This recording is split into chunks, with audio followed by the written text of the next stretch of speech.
people like to talk about vibes these days, vibes around the team, the feelings, the atmosphere. Vibes, that's what a vibe is, a feeling, an atmosphere. What about an omen? An omen is a sign of something to come later. An omen is much more powerful, and it often isn't good. Are there omens with this team? Yes. Here's what I want to say. They've only played 3 games, but 3 games is a lot in a 17-game schedule. And the omens are not good, although they have a lot of football to play. Omens that you really bad things that you don't want to happen. Your left tackle and your supposedly best wide receiver don't even come to training camp and sign right before the regular season. And at least in the case of the wide receiver is not quite football ready. That's a bad omen. Your running back has to end up in Germany because you signed him for big bucks when he was hurt. And now it turns out he's really hurt. And he may not even play the whole season. That's a bad omen. Other bad omens, Iggy. Kittle is hurt. The quarterback is hurt. Deebo Samuel is hurt. The first-round pick got shot in the chest. Yeah, that's a very bad omen. And again, I'm not blaming anybody, but these are bad omens. And you think, boy, it's hard to start a season this way and get right. Now, they may. I'm not saying they can't, but I'm saying this is one of the gloomiest beginnings to a season. Even though other seasons they started with losing records, this is one of the most gloomy and omen-full beginning of the seasons I've seen with this group of this coach and his group. And it's funny that the first bad omen, which I guess shouldn't be a bad omen, but it is in the history of the NFL, is just losing the Super Bowl. Losing the Super Bowl is like, for whatever reason, the Super Bowl hangover is a thing, and you rarely win the Super Bowl. Like, it just doesn't happen that you come back and you're better after losing the Super Bowl. So that was the first one. You're wondering, is this going to carry over? Yeah, absolutely it has. It continues to. Yeah, and the reason what the hangover is, what is the hangover? We look for the meaning. The hangover is you gave it everything you had. You did, and it wasn't good enough, even though you were better than the other team. Mm-hmm. You were better. And even with that, it wasn't enough. And if we were better, how come the coach couldn't get us across the finish line first? Mm-hmm. It makes you wonder about the coach. It makes not me wonder. It makes the players wonder about the coach. How invested are they now in what he preaches and teaches, because it didn't work and has never worked? Okay, I got another one. How about good omens? Are there any? Juwan Jennings is a good omen. Yeah, hell yeah. Every time someone goes down, the 49ers pull a rabbit out of their freaking hat. Juwan Jennings happens to be one of the best wide receivers in the league. Oh, that's good to know. Yeah, who the hell knew? Who the hell knew? Right. And the reason no one knew is because of Kyle suppressed him. Yeah.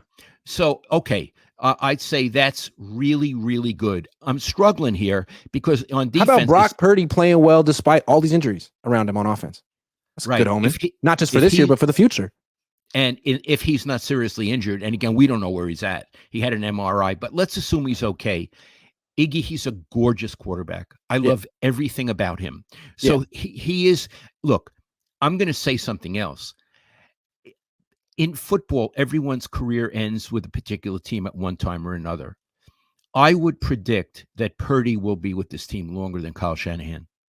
He is more important to the 49ers than Kyle Shanahan, and I think ownership will come to understand that. Sorry, I was just deleting a comment. I agree. Those are the two good omens. I mean, Juwan Jennings doing that, Brock Purdy stepping up. Those are guys are going to be on this team for a long time, you would think. Both of them. Yeah. Any other good omens? Not on defense, not on special teams. Oh, are the Patriots a good omen? Just the fact that they're coming to town? That's an opportunity. That's not a good omen. That's an opportunity, right? That's true. That's true. I don't think anyone could accuse the Niners of looking past the Patriots. They need the Patriots. They really need the Patriots. And even if they win, Iggy, they're still just a 500 team. It's true. They look past the Rams. Okay, you could say that. I think the Rams were certainly more up for the game than the 49ers were. They were playing. That's what I'm talking about. Yeah, they were playing for their season. That's what I'm talking about. And I think Yeah. the Vikings were more up for the game than the Niners were. No the Niners question. were really up for week 1.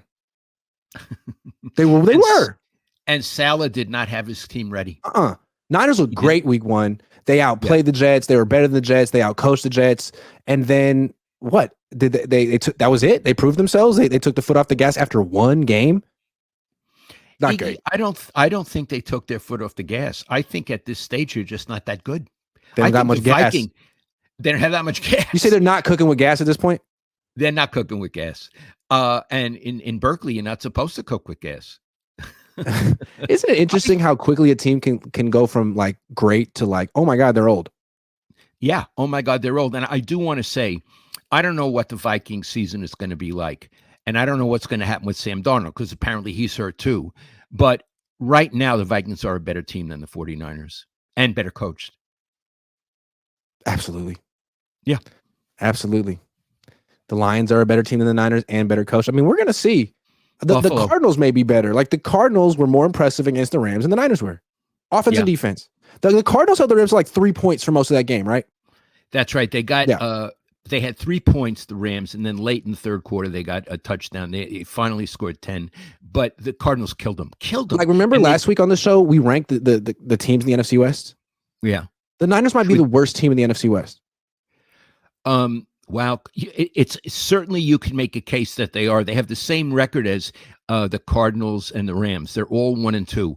Ain't so hotsy-totsy. And Seattle, again, I don't really like Geno Smith, but he's certainly doing enough.